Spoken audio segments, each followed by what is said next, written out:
e nós vamos continuar juntos aí estudando a palavra de Deus, né? Hoje nós vamos estudar sobre a confirmação de Eliseu como profeta, o chamado que Deus deu a Eliseu. Fale para quem está do seu lado aí, você é chamado pelo Senhor. Todos nós temos um chamado de Deus, você crê nisso?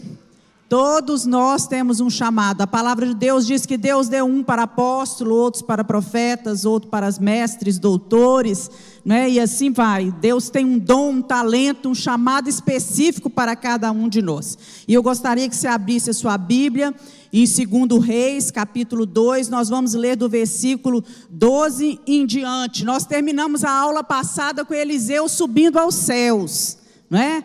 Louvado seja Deus. Foi trasladado, subiu numa carruagem, carros de fogo, os anjos, né, levando, e ele foi para a presença do Senhor. E aí no capítulo 2, versículo 12, diz assim: o que vendo Eliseu clamou, né? Vamos pegar no 11. E sucedeu que indo eles andando e falando, eis que um carro de fogo com cavalos de fogo separou um do outro, e Elias subiu ao céu num redemoinho.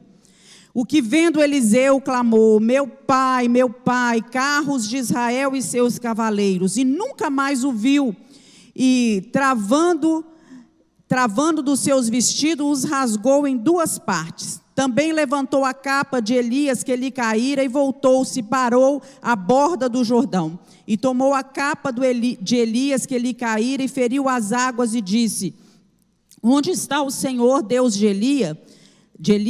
Então feriu as águas, e se dividiram elas para uma e outra banda, e Eliseu passou. Vendo, pois, os filhos dos profetas que estavam defronte em Jericó, disseram: o espírito de Elias repousa sobre Eliseu. E vieram-lhe ao encontro, e se prostraram diante dele em terra, e disseram: eis que com teus servos há 50 homens valentes. Ora, deixa-os ir para buscar a teu Senhor. Pode ser que o elevasse o Espírito do Senhor e o lançasse em algum dos montes ou em algum dos vales. Porém ele disse: não os envieis. Mas eles apertaram com ele até se enfastiar, e disse-lhes: enviai. E enviaram 50 homens, que o buscaram 3 dias, porém não acharam. Então voltaram para ele, tendo ele ficado em Jericó, e disse-lhes: eu não vos disse que não fosseis? E os homens da cidade disseram a Eliseu: eis que boa é a habitação desta cidade, como meu senhor vê, porém as águas são más e a terra é estéril. E ele disse: trazei-me uma salva nova, ponde nela sal. E lá trouxeram. Então saiu ele ao manancial das águas, e deitou sal nele, e disse: assim diz o Senhor, sararei a essas águas, não haverá mais nelas morte nem esterilidade. Ficaram, pois, sãs aquelas águas até o dia de hoje, conforme a palavra que Eliseu tinha dito. Louvado seja Deus. Então, meus irmãos, nós vamos começar aí vendo um pouquinho quem foi Eliseu. Nós estudamos várias semanas sobre a vida de Elias. Agora Elias foi levado aos céus numa carruagem de fogo, e nós vemos que ele estava treinando, né, Eliseu para ser o seu sucessor. Assim como Josué foi treinado para ser o sucessor de Moisés, Eliseu estava nesse período de treinamento para suceder o ministério de Elias. Então nós podemos ver que o nome de Eliseu significava Deus é salvação. Por onde ele falava, por onde ele passava, e as pessoas o chamavam: Deus é salvação, está chegando, né? Era isso que significava o nome dele. Ele teve um ministério que durou em torno de 50 anos. E ele passou durante o reinado de vários reis, né? De Acabe a Joás, Acabe, Acasias, Jorão, Jeú, Jeoacás, Jeoás. Então ele passou durante o reinado de todos esses reis. Ele foi um substituto de Elias muito popular, e se envolveu tanto com questões políticas, tanto com os reis, como também com os problemas do povo. Ele estava presente na vida do povo. Ele liderou depois de Elias, o que pode se chamar de uma escola de profetas, um seminário, digamos assim, né? Havia muitos discípulos que acompanhavam a dupla Elias e Eliseu, e agora, depois que Elias é levado aos céus, ele fica aí na responsabilidade dessa obra. A Bíblia fala nada a respeito do lugar de nascimento, da linhagem dele, da idade quando ele foi chamado ou quando ele foi convocado para o serviço de Deus. O que lembra para nós o seguinte: eu acho isso maravilhoso, que Deus escolhe os seus servos, Deus escolhe os obreiros, Deus chama sem levar em conta onde você nasceu, se você é pobre, se você é rico e outros detalhes que às vezes nós julgamos importantes. Isso para Deus não tem valor. Deus olha para o coração do homem e a disposição que o homem tem em servir ao Senhor. Mas nós temos informações suficientes para saber que ele era de uma família que temia a Deus, era temente ao Senhor, e que ele trabalhava na fazenda do seu pai, que se chamava Safate. Então Elias, ele recebeu instrução de Deus para ungir Eliseu como seu sucessor. Eu queria que você voltasse sua Bíblia um pouquinho, lá no livro de 1 Reis, capítulo 19, inclusive fui até eu que dei essa aula. Nesse período em que Elias estava escondido numa caverna, passando por um período de depressão, porque depois ele foi curado, ele recebeu a cura, em 1 Reis, capítulo 19, do versículo 16 a 21, Deus chama Elias, no versículo 15 diz: o Senhor lhe disse, vai, volta pelo caminho, para o deserto de Damasco, vem, unja Azael, rei sobre a Síria, também unja Jeú, rei de Ninze, rei de Israel, e também a Eliseu, filho de Safate, de Abel Meolá, ungirás profeta em teu lugar. Então Deus chama Elias no meio daquela depressão, convida ele a sair daquela caverna, fala com ele que ele ainda tinha trabalho para exercer nessa terra, ainda tinha um ministério a ser realizado, e fala com ele que ele ainda tinha uma tarefa muito importante, que era ungir 2 reis e um profeta.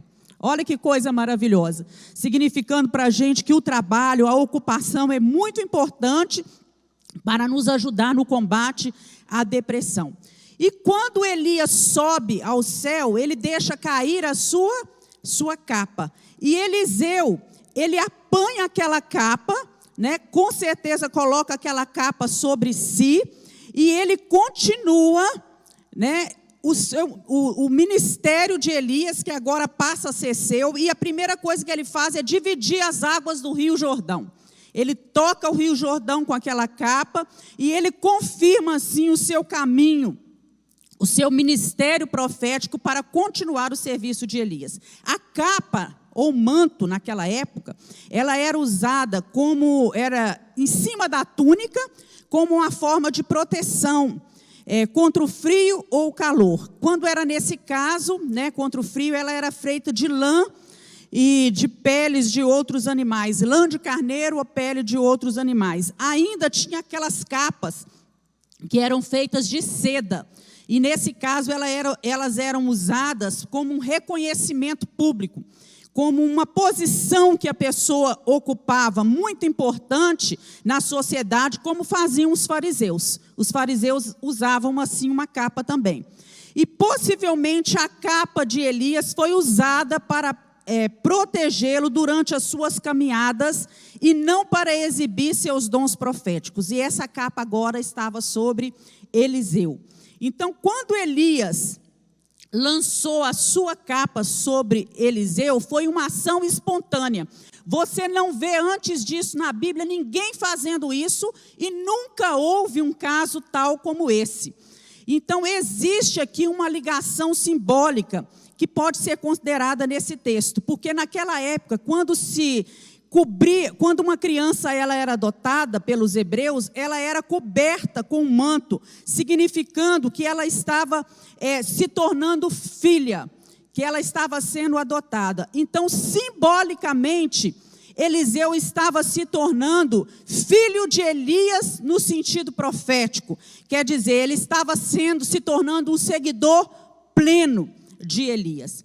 E nós vamos ver isso aí, quando ele grita, olha em 2 Reis, capítulo 2, no versículo 12, que ele grita assim: meu pai, carros de fogo e seus cavaleiros, né? Ele grita para Eliseu, para Elias, esses termos. E, meus irmãos, lá no capítulo 2, versículo 9, acompanha, mantenha sua Bíblia aberta aí, fala o seguinte: sucedeu, pois, que havendo eles passado, Elias disse a Eliseu: pede-me o que queres que eu te dê, antes que eu seja tomado de ti. E Elias disse: peço-te que haja porção dobrada do teu espírito sobre mim. Eliseu estava pedindo a Eliseu uma porção dobrada. É como se ele estivesse falando assim: faz de mim o principal herdeiro seu, do teu espírito profético. Esse pedido dele, ele estava baseado na lei da herança daquela época, porque o filho primogênito, aquele que era o mais velho, ele recebia uma porção dobrada da herança em relação aos outros filhos. Então Eliseu estava reivindicando aqui uma herança espiritual, não que ele quisesse ser melhor do que Elias, ter uma posição a mais do que Elias. Ele reivindicava uma porção que o filho mais velho, o filho primogênito tinha direito, uma porção dobrada. E naquela época, os campos de trabalho ficavam ao redor das vilas. Hoje a gente tem, geralmente, uma casa e a pessoa ali com a sua área de trabalho, o seu campo de trabalho. Naquela época, não. As vilas, existia uma vila, e ao redor da vila havia um campo enorme, e esse campo era distribuído em fatias, em partes que eram liberadas, que eram dadas para alguns moradores. Então, cada família sabia onde ficava seu campo e onde ficava a sua terra. Tanto é que quando Elias encontra Eliseu, ele estava fora da vila, ele estava fora, no campo. E o trabalho na agricultura naquela época era muito difícil, porque as chuvas não eram contínuas e logo a alimentação naquele tempo era bem restrita, ainda mais nos tempos de guerra. E existia naquela época, né, não como hoje, né, instrumentos modernos, muita tecnologia para arar uma terra, mas eles usavam naquela época dois pares, um par de animal, com um jugo nas costas, prendendo esses animais, e eles puxavam o arado. Nós podemos ver isso aí na foto. Era assim que Eliseu trabalhava, né? Provavelmente Eliseu era um agricultor vindo de uma família próspera, porque ele produzia, diz a Bíblia, ele possuía 12 parelhas, quer dizer, 24 animais, que eram colocados de 2 a 2 com um jugo para poder arar a terra. E quando ele foi chamado, ele já estava arando com o último par de animal. Ele estava aí já provavelmente no final das suas atividades, no final do dia. E isso era um trabalho muito pesado, era um trabalho braçal. E nós podemos imaginar que no final do dia, depois de caminhar o dia todo, direcionando aqueles animais, né, aquelas 12 parelhas, ele já devia estar muito cansado. Isso nos revela que Deus estava chamando um homem que era bastante ocupado e comprometido com as suas responsabilidades. Então, o excesso de trabalho, o seu trabalho, o meu trabalho, não pode ser uma desculpa para nos desviarmos da missão que Deus preparou para cada um de nós. O que nós vemos hoje são pessoas dando muitas desculpas em relação a isso. Eu trabalho muito, eu não tenho tempo para nada, eu sou muito ocupado, eu tenho coisas o dia inteiro, né? Então, nós vemos que na Bíblia, que Deus chama os trabalhadores, aqueles que estão ocupados. Sempre que a gente vê Deus fazendo um chamado a alguém, essa pessoa está trabalhando. Por exemplo, Pedro, Tiago, João, né, pescadores, estavam no trabalho, Mateus estava na coletoria, trabalhando, e assim muitos outros que Deus chama, não eram homens desocupados, homens que não tinham uma função, uma ocupação, eram homens que estavam trabalhando e que Deus chamou para um trabalho específico na obra do Senhor. Meu irmão, Deus tem um trabalho específico para você na obra dele também. E isso não, o seu trabalho, a sua ocupação do dia a dia, não quer dizer que você não pode ter um tempo específico para trabalhar para o Senhor. Você precisa organizar a sua agenda. Você precisa colocar a sua agenda em ordem, né, para que você também consiga dividir esse seu tempo, que é igual para todos nós, de maneira tal que você realize o trabalho que Deus tem para você. Naquela época, o gado, ele era usado basicamente na agricultura. Então, quando Eliseu é chamado, e ele está ali com aqueles 24 bois, ele se mostrou totalmente decidido a aceitar esse ministério. E o texto diz que ele manda matar esses bois, e ele ofereceu carne ao povo, e para mim, ao meu ver, isso parece uma oferta de agradecimento, uma festa. Para mim, ele fez uma festa de comemoração. No nosso tempo, nós poderíamos chamar assim, ele fez um culto de ação de graça, e depois ele preparou um bom churrasco, não é isso? Fez uma churrascada. E foi isso que ele fez, né?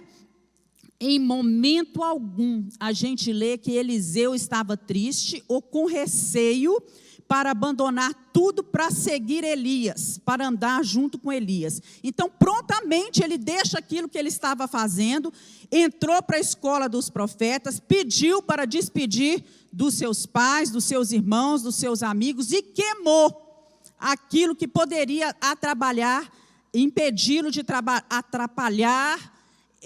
atrapalhá-lo de trabalhar na obra do Senhor. Então, na verdade, ele não precisava ter feito isso. Ele poderia ter mantido ali a junta de bois para, numa eventualidade, se não desse certo, né, o chamado dele, a vida dele como profeta, depois, quando ele retornasse, estava tudo ali, era só ele seguir o caminho dele. Porém, ele deve ter pensado que aquelas juntas de bois, né, aquela junta de boi, poderia ser uma armadilha espiritual, um retrocesso, como se fosse um recuo, um olhar para trás. E muitos são hoje as juntas de boi, né, de bois, que têm feito muitos crentes que um dia confessaram Jesus, sua fé em Jesus, que declararam, né, ser servos de Deus, olhar para trás e recuar da sua vida cristã, tornando-se infrutíferos no trabalho do Senhor. Vamos pensar sobre isso, né? Nós temos na Bíblia exemplos de alguns homens que olharam para trás, que recuaram, que voltaram. Por exemplo, a mulher de Ló, ela olhou para trás, apego às coisas passadas. O povo de Israel, quando ele é tirado do Egito, quantas vezes nós lemos na Bíblia que eles olhavam para trás e falavam: ah, como era bom aquele tempo lá no Egito. Como era saboroso, as cebolas, os pepinos, os alhos e tudo mais que a gente comia lá, as frutas, sempre lembrando daquilo que ficou para trás, né? A palavra de Deus diz que Demas, lá no capítulo de Timóteo, 2 Timóteo, Paulo fala que Demas, que era um auxiliar de Paulo, um missionário, ele amou o presente século e abandonou a obra de Deus. Então, na palavra de Deus, nós temos exemplo de vários homens que no decorrer da sua vida, abriram mão, olharam para trás, recuaram na obra do Senhor.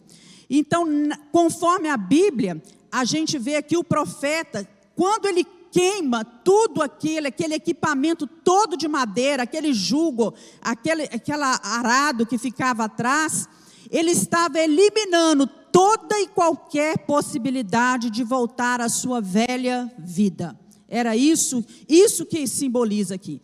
Então, era necessário também um tempo de aprendizado, alguns anos. Ele teria que caminhar alguns anos como assistente de Elias. E hoje, meus irmãos, há alguns entre nós, até entre nós, que costumam desprezar, que acham que é desnecessário um período de aprendizagem para aqueles que são chamados ao trabalho do Senhor. Eu já contei para os irmãos aqui que uma vez, nós temos o costume de, quando convidamos as professoras para assumir uma sala, a gente, sempre foi assim aqui na igreja, a gente convida a pessoa para passar uns tempos como auxiliar de uma professora que está, para ela ver como é conduzido o trabalho. E numa certa ocasião eu convidei uma irmã, para poder fazer isso. Ela estava vindo de uma outra igreja e a irmã era uma pessoa assim, socialmente falando, de uma posição bem alta, tinha uma função muito importante aí no seu trabalho. E quando ela foi convidada e foi para a sala ficar como assistente, ela quase devorou a minha e a Isabela, porque ela falou com a gente quem nós pensávamos que ela era, porque ela tinha curso de não sei o quê, ela era formada nisso, ela era formada naquilo mais, e ela não iria ficar numa sala ajudando uma professora que não tinha nem mesmo a mesma competência que ela. E eu custei fazê-la entender, eu acho que não entendeu, porque uns tempos depois também ela não ficou na igreja, e falei com ela que era apenas um treinamento, seriam algumas semanas para que ela visse como era o trabalho da igreja, E assim, meus irmãos, muitas pessoas não aceitam se submeter a uma outra pessoa, a uma outra autoridade, digamos assim, a um tutor espiritual, alguém que vai orientar essa pessoa. E na verdade, não se trata de ter diplomas ou ter uma profissão ligada àquilo, mas uma aprendizagem que vai ensinar a gente humildade, vai trabalhar isso em nós, submissão a alguém, à autoridade de alguém, para evitar erros no ministério, E isso vai permitir a gente a ganhar conhecimento e ganhar experiências que serão de grande utilidade. Josué caminhou muitos anos com Moisés. E quando Deus o chama, fala: meu filho, Moisés está morto. Você caminhou com ele, esse tempo todo que eu estava deixando você caminhar ao lado dele, era para você ser treinado. Agora é hora de você colocar em prática. E o mesmo estava acontecendo aqui. Elias estava treinando Eliseu. Eliseu aceitou ser treinado humildemente para que um dia ele fosse o seu sucessor. Mas, falando em vocação, em chamado, vamos ver aqui. O livro Vocação, da editora Ultimato, traz para a gente as seguintes definições. Uma definição linguística: vocação é generalizada como tendência, uma propensão ou uma inclinação para qualquer profissão ou ofício, Já uma definição teológica fala assim: é um chamado de Deus ao homem, para que ele primeiramente se torne parte do corpo de Cristo, que é a igreja, e em segundo lugar, ele participe da obra profética do plano de salvação.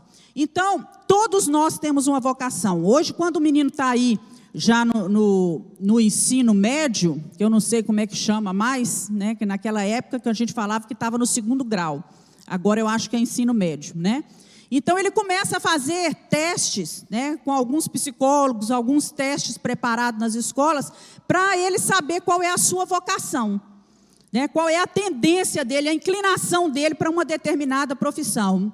E, na maioria das vezes, isso dá certo, A gente sabe que funciona. Agora, a definição teológica é a seguinte: a vocação é um chamado de Deus ao homem. O chamado vem de Deus. Deus chama esse homem, primeiro para que ele se torne parte do corpo de Cristo. Estamos todos nós aqui, fomos chamados, fomos escolhidos pelo Senhor, Deus nos chamou. Quem aceitou o convite está aqui, amém, irmãos? Nós aceitamos esse convite que Deus tem para nós. Agora, Deus vai chamar cada um de nós, para ser participante da obra dele. Então, Deus nos chama nos chama como missionários, porque Ele deu uma ordem para mim e para todos vocês, ide pregar o Evangelho. Essa obra é para todos, pregar o Evangelho. Mas Ele tem também, de acordo com os dons de cada um e os talentos de cada um chamado. De acordo com aquela vocação, às vezes natural, que cada um tem, Deus tem um chamado. E Deus, quando Ele chama, Ele capacita, né? Deus prepara. Deus faz coisas novas na vida da pessoa. Então, uns Ele chama para ser apóstolos, outros Ele chama para ser profetas, outro Ele chama para ser pastor, mestres, ensinar a palavra, missionários, e assim Ele chama alguns para o ministério de louvor, alguns para servir como diáconos, como atalaia. Tudo é chamado de Deus para a vida da pessoa. Então, quando a gente começa a olhar para a vida profética de Eliseu, nós vamos compreender que o chamado de Deus é como se fosse uma visão que vai se revelando por meio de fatos marcantes na vida de quem está sendo chamado, de maneira tal que ele não possa, que ele teme resistir a isso. Muitos foram chamados, por exemplo, Samuel. Samuel foi chamado, foi escolhido desde pequeno, mas teve uma época, né, que ele foi lá para poder acompanhar o profeta Eli, e Deus chama Samuel de uma maneira muito maravilhosa para ser o sucessor daquele profeta. Amós foi chamado boiadeiro, lá do meio dos bois, foi chamado para ser um profeta. João Batista foi chamado para ser o quê? O precursor do Senhor Jesus, não é? E a gente vê Jeremias sendo chamado para ser o profeta, Isaías sendo chamado para ser também um profeta, Moisés sendo chamado por meio de uma sarça ardente para poder tirar o povo de Deus do Egito. Então não se engane, Deus tem um chamado para você e uma obra que só você pode realizar. Talvez no meio de nós Deus tenha chamado alguns, né, para ser pastores, para serem obreiros, para serem missionários, né, para servir em alguma obra. Agora nós vamos ver 4 aspectos que são muito relevantes na confirmação profética de Eliseu e que ainda, meus irmãos, prevalecem para hoje quando Deus vai chamar, né, por exemplo, um pastor, vai chamar um obreiro, um missionário para a sua obra. Primeiro, esse chamado, essa confirmação, começa com o respaldo de Elias com o seu tutor, né? Assim como Eli, o sacerdote, confirmou o chamado de Samuel, assim como Paulo confirmou o chamado de Timóteo, Jesus confirmou o chamado de João Batista, né? Elias confirmou o chamado de Eliseu a partir do momento que ele lança a sua capa. Aquela capa não caiu por acaso, não pense que foi por acaso, porque ele deixou a capa cair, não, ele lançou a capa sobre Elias. Então, o manto de Elias, que ele deixou cair sobre Eliseu após o arrebatamento, confirma a vocação profética dele como sucessor de Elias e ainda com uma porção dobrada, como uma porção de filho primogênito. Então, apesar de muitas demonstrações eclesiásticas estabelecerem algumas normas para ordenações ou reconhecimentos vocacionais, esse processo quase sempre se inicia por um pai da fé, alguém que, vamos supor assim, que é o seu líder espiritual, que é o seu pastor, que é o seu tutor espiritual, reconhecer que realmente Deus tem aquele chamado, aquela obra para realizar na sua vida. E eu acho muito interessante que quando Paulo vai enviar Onésimo, que era o escravo de Filemon, quando ele vai enviar aquele escravo novamente para Filemon, ele fala assim: solicito-te, Filemon, em favor do meu filho Onésimo, que eu gerei entre algemas. Ele reconhecia que havia algo muito especial na vida de Onésimo, que antes um escravo fugitivo de Filemon, agora ele tinha conhecido a Deus, ele era útil a Paulo, mas por ele ter conhecido ao Senhor, Paulo queria que ele fizesse tudo certinho. Meu filho, se escravo você volta lá para o seu Senhor, conserta a sua vida, mas ele dá um abono para a vida de Onésimo. E assim precisa haver esse reconhecimento de alguém que está, dessa autoridade que está sobre a pessoa. Segundo, nós podemos ver que ele é demonstrado como um sinal da parte de Deus.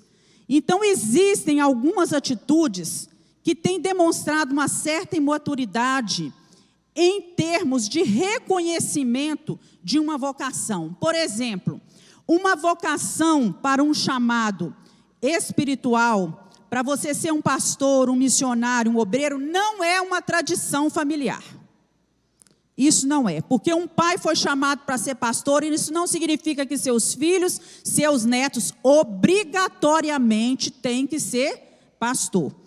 Né? Feliz é o pai, né, que tem o privilégio, né, que são pastores e missionários, de ver os seus filhos também com essa vocação, com esse desejo, com esse chamado de seguir uma carreira profética. Mas aí aquele filho está seguindo uma carreira, né? Não está simplesmente seguindo uma profissão do pai.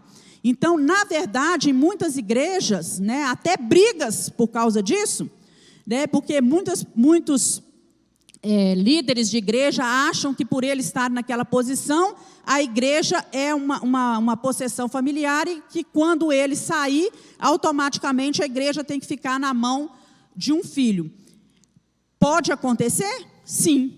Se esse filho tem um chamado, se esse filho foi vocacionado, né, orientado, comprovado o chamado dele, glória a Deus por isso. Mas se não, né, isso não deve acontecer.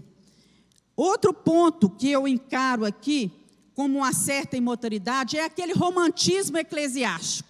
Né? Muita gente fica iludida, achando que ser um pastor, ser um obreiro, ser um missionário, né, é o maior cargo do mundo, a maior função do mundo. É um privilégio, meus irmãos? É um privilégio. Mas se a pessoa for levada somente por esse romantismo, ele vai ser levado à frustração, porque são grandes os dissabores, muitos os problemas que ele vai ter que enfrentar no ministério, né? E aí, o que vai acontecer com essa vocação dele, né? Então, preciso tomar cuidado com isso. Outra coisa é o insucesso profissional. Não deu para mais nada, vai ser pastor, vai ser obreiro. Já tentou de tudo, não conseguiu nada, né? Então, alguns consideram o insucesso profissional como uma forma de Deus estar persuadindo aquela pessoa ao chamado profético. Mas, na verdade, Deus não deseja o insucesso dos seus filhos. Deus não quer que ninguém tenha insucesso profissional. Muitas vezes o insucesso profissional em muitas áreas vem porque a pessoa é relapsa, porque a pessoa não faz as coisas direito, ou porque a pessoa não cumpre com seus objetivos, porque a pessoa não tem visão, não tem capacidade, muitas coisas assim. Então, insucesso profissional não é prova de que é Deus que está fazendo com que a pessoa tenha insucesso profissional para poder ser um obreiro na obra dele. Então, grandes homens de Deus são desafiados a deixar, né, pelo contrário, o seu trabalho, o seu sucesso profissional, né, e sua carreira de sucesso, as oportunidades que eles tiveram para poder se engajar num sacerdócio integral. E outro ponto que eu vejo também são os vestibulares teológicos, fazer um curso de teologia. Simplesmente porque a pessoa fez um curso de teologia, isso não significa que ela tem um chamado para uma determinada obra. Você pode estudar teologia assim como você estuda educação física, como você estuda para ser um engenheiro, você faz direito, né? Tem pessoas aí que fazem 3, 4, 5 cursos durante a sua vida.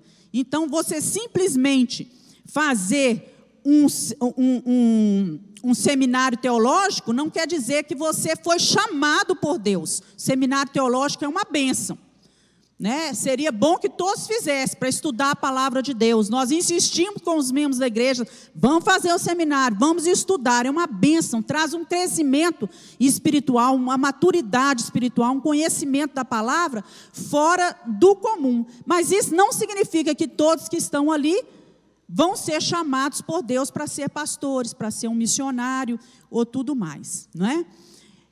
Agora,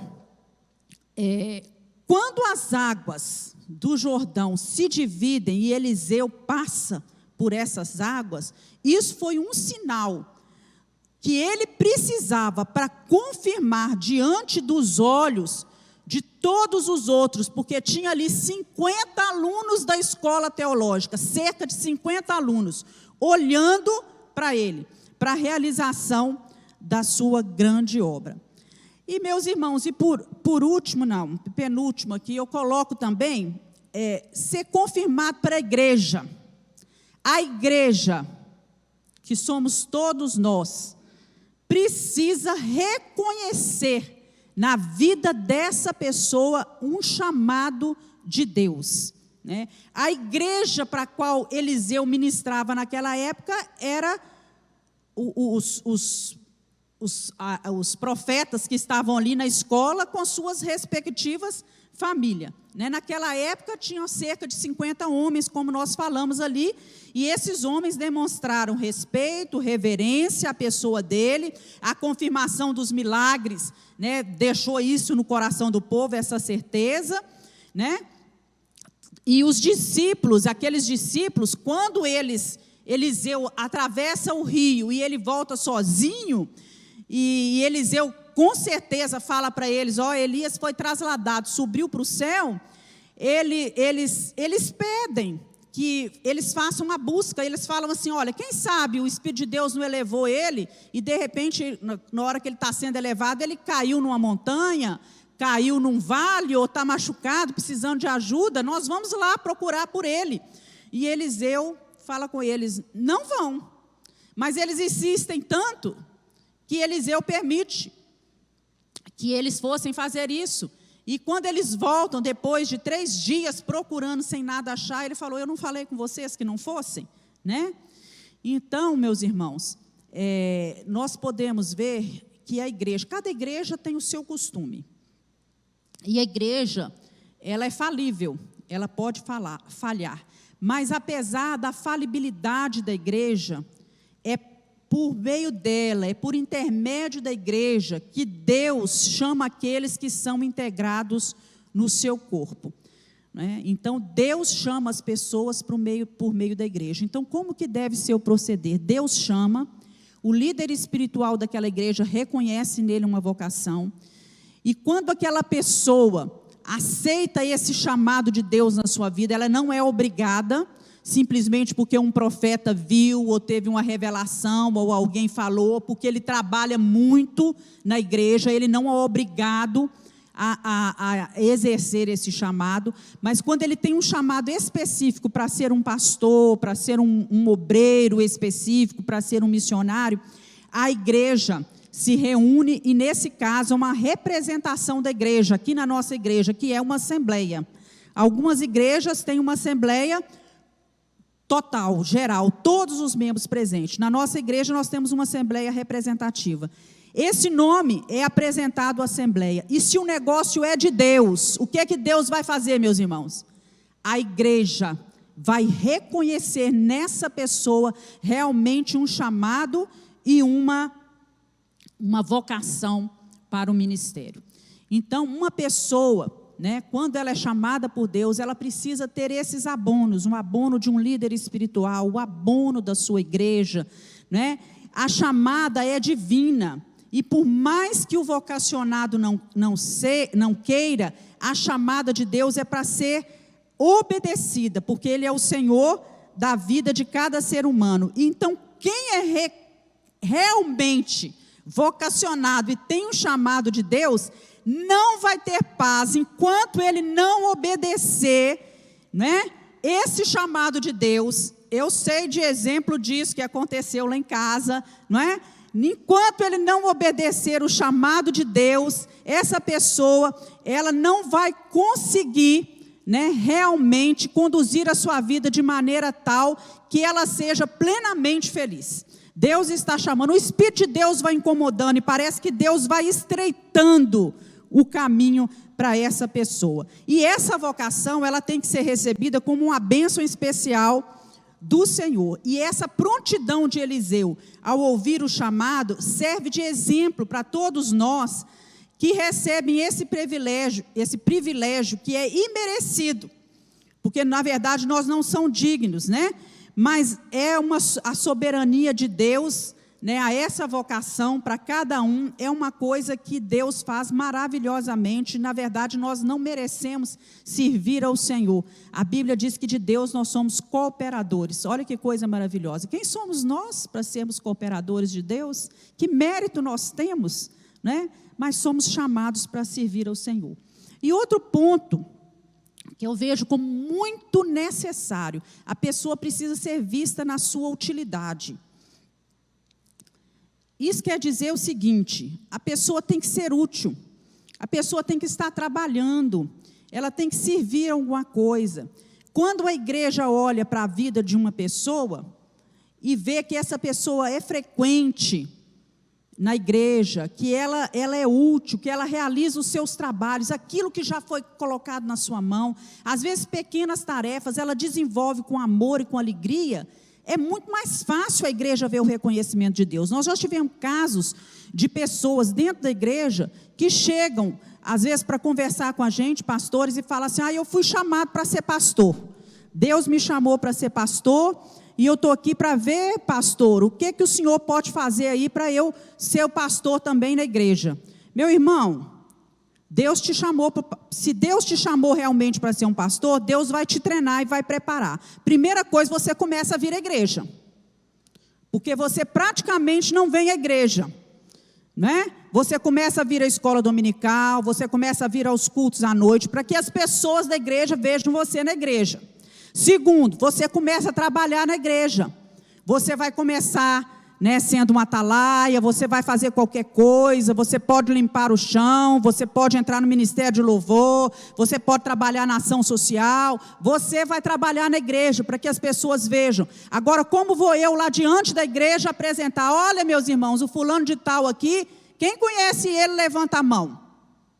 Ninguém levanta a mão, nem conhece o irmão nem vem na igreja. Meus irmãos, isso procede?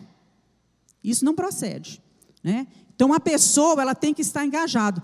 Duvido eu do chamado de Deus para a vida dessa pessoa? Não, pode ter um chamado, mas primeiro ele tem que o quê?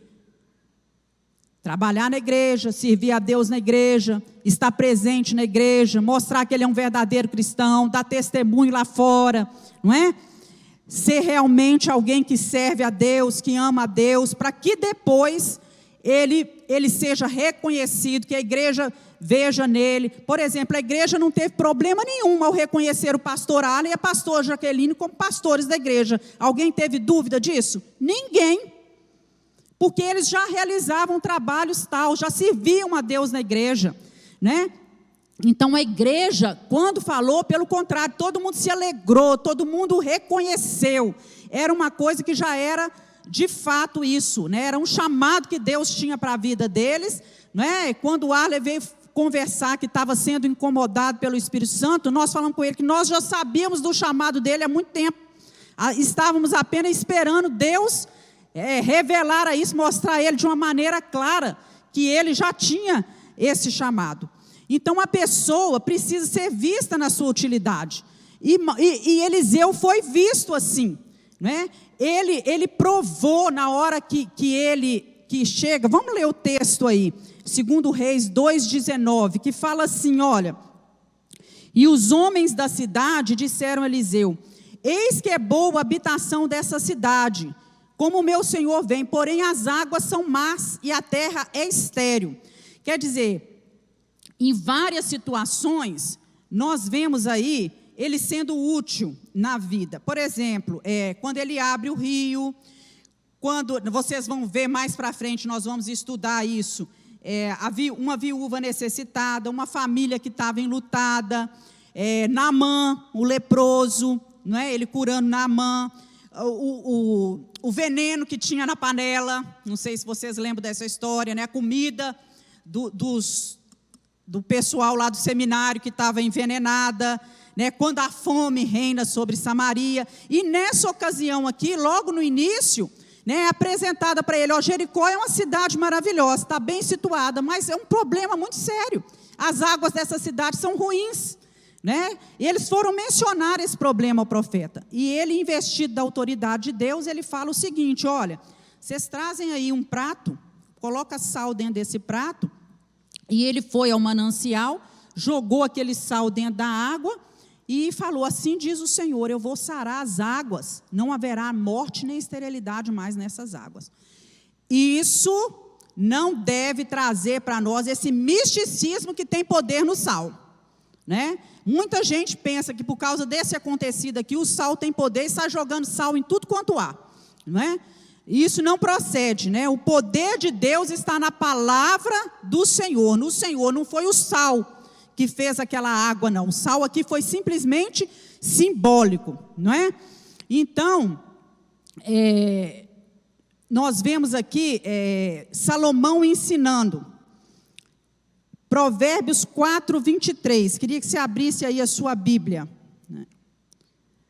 Na verdade, todos os elementos que Deus deixa no passado, eles tipificam alguma coisa, né? Eles trazem uma figura, né? E isso aí é uma figura da salvação que Cristo opera em nós. O sal aí tipifica, é uma figura disso.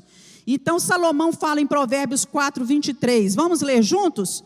Sobre tudo o que se deve guardar, guarda o teu coração, porque dele procedem as fontes da vida.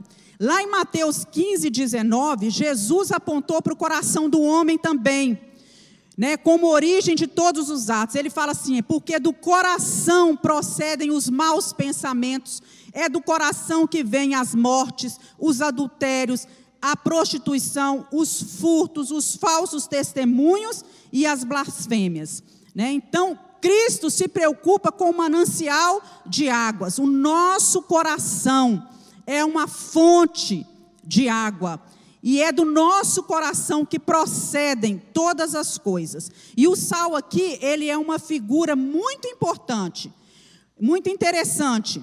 Enquanto Deus vetava o uso de fermento e de mel nas ofertas, mas ele exigia com frequência a presença do sal.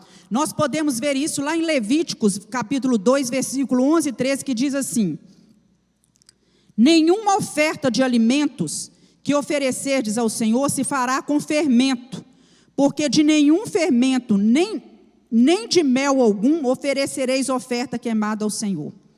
E todas as tuas ofertas dos teus alimentos temperarás com sal, e não deixarás faltar a tua oferta de alimento, o sal da aliança do teu Deus. Em todas as tuas ofertas oferecerá sal. Enquanto o mel tipificava lisonja, o fermento corrupção, o sal tem a ver com sobriedade, com tempero, com dar sabor. Então Paulo fala lá em Colossenses capítulo 4, 16, olha, a vossa palavra seja sempre agradável. Paulo fala, temperada com quê? Com sal, para que saibais como convém responder a cada um, né? Então naquela fonte ali de Jericó tinha esterilidade, tinha morte, incapacidade de gerar e de conservar a vida. Assim somos nós sem Jesus. Sem Jesus nós estamos mortos. Sem Jesus nós somos incapazes de gerar e conservar a vida. Muitas vezes as águas das nossas vidas, né, elas estão como as águas de Jericó, contaminadas. Os problemas, os desertos que nós atravessamos, às vezes as tempestades, a nossa rebeldia contra Deus, são algumas das razões que podem contaminar mortalmente as nossas águas. Mas existe uma solução, é colocar sal nela. E esse sal não é um sal de cozinha, não é um sal grosso, esse sal é Jesus. Quando Jesus entra na nossa vida, quando Ele é colocado no nosso manancial, na nossa fonte, porque é aqui, ó, do coração, né, aqui, né? Quando Ele entra em nós, as coisas mudam totalmente. Jesus transforma todas as coisas. E por pior que sejam as circunstâncias, meus irmãos, que nos cercam e que muitas vezes tentam devorar a nossa terra, ainda que ela esteja estéril e assolada, Deus tem a solução para cada problema. Você pode dizer amém? Deus tem a solução. Os homens ali de Jericó, eles estavam aflitos, angustiados, e eles não tinham solução para dar para aquele problema da água. Não existia por eles mesmos solução, né? A terra se tornou estéril, não dava para irrigar as plantas com aquela água, não dava para beber, mas eles foram até a pessoa certa, o profeta de Deus, que naquela época era Eliseu.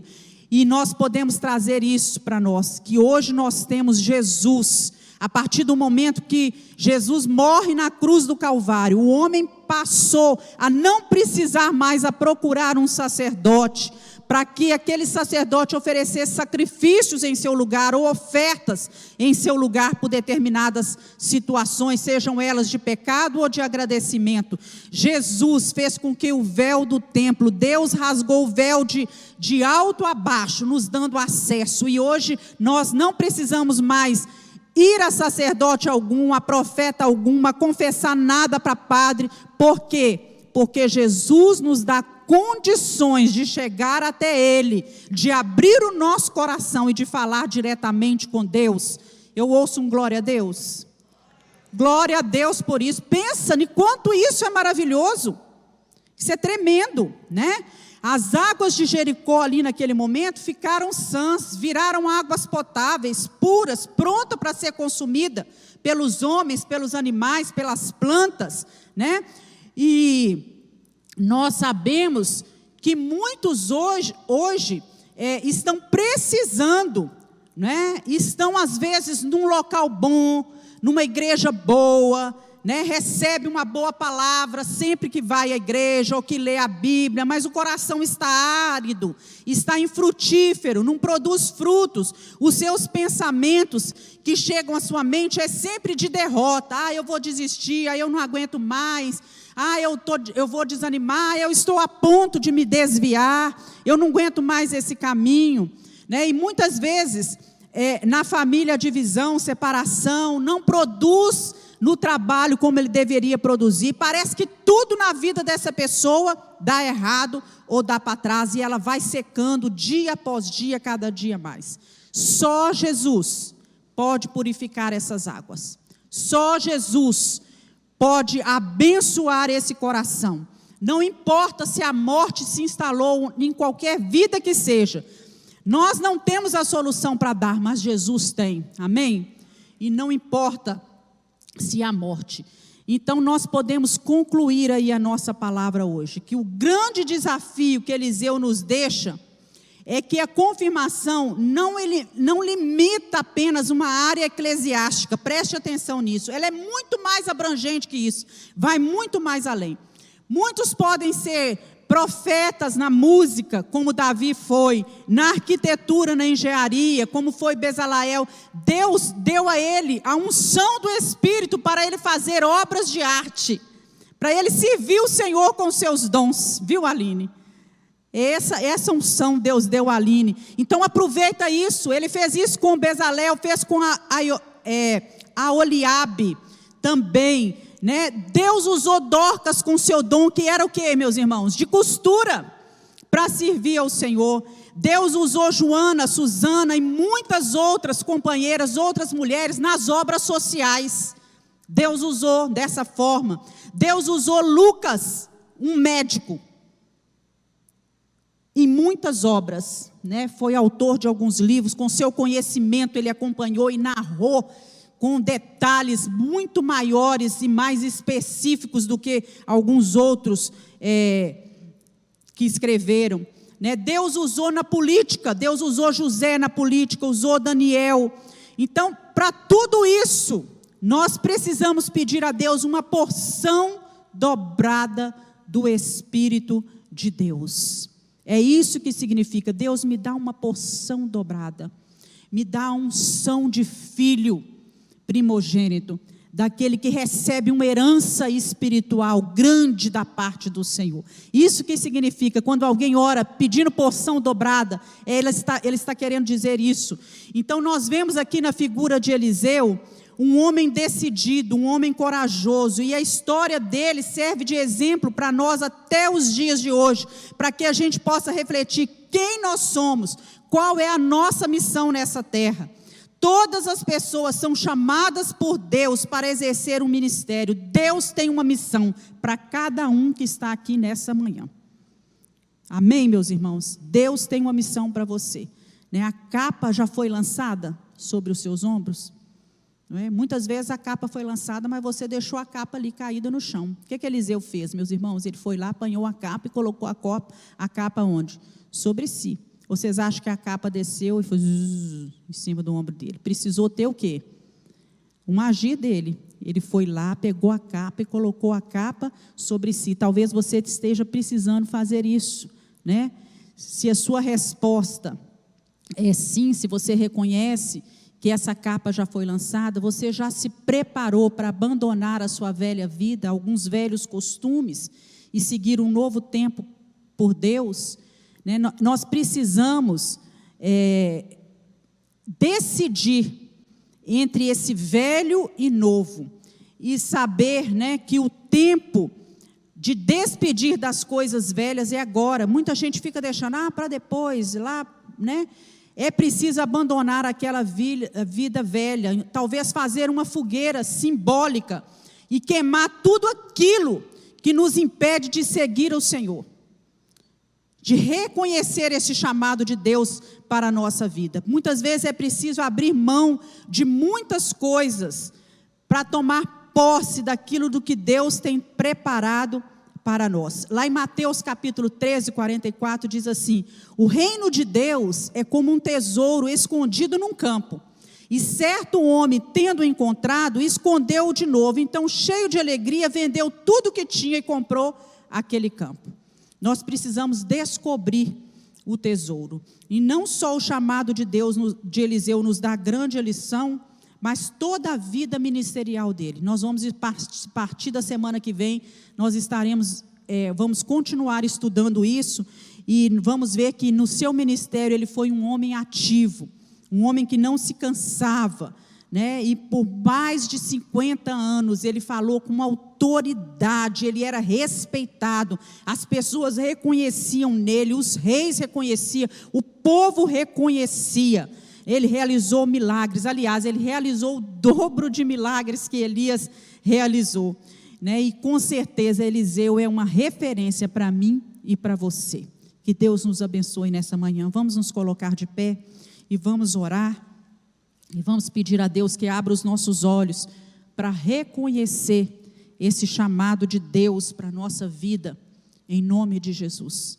Deus, Tu és o Senhor, Tu és o dono da nossa vida. O Senhor tem algo especial preparado para cada um de nós. O Senhor não nos chamou somente para reconhecermos que Tu és Deus, o Salvador, o Senhor, e ficarmos assentados nos bancos, sem realizar nada para a Tua obra. O Senhor nos chamou para servir ao Senhor com alegria, nos apresentarmos diante do Senhor com os nossos dons, com os nossos talentos, servindo ao Senhor com aquilo que há de melhor em nós. E nós pedimos que nesta manhã o Senhor abra os olhos espirituais, que o Senhor lance a capa sobre muitas pessoas que estão aqui nessa manhã, e que o Senhor, meu Deus, nos dê habilidade, discernimento para reconhecer onde essa capa está e colocar essa capa sobre os nossos ombros e realizar a tarefa que o Senhor tem para nós. Em nome de Jesus nós oramos. Amém.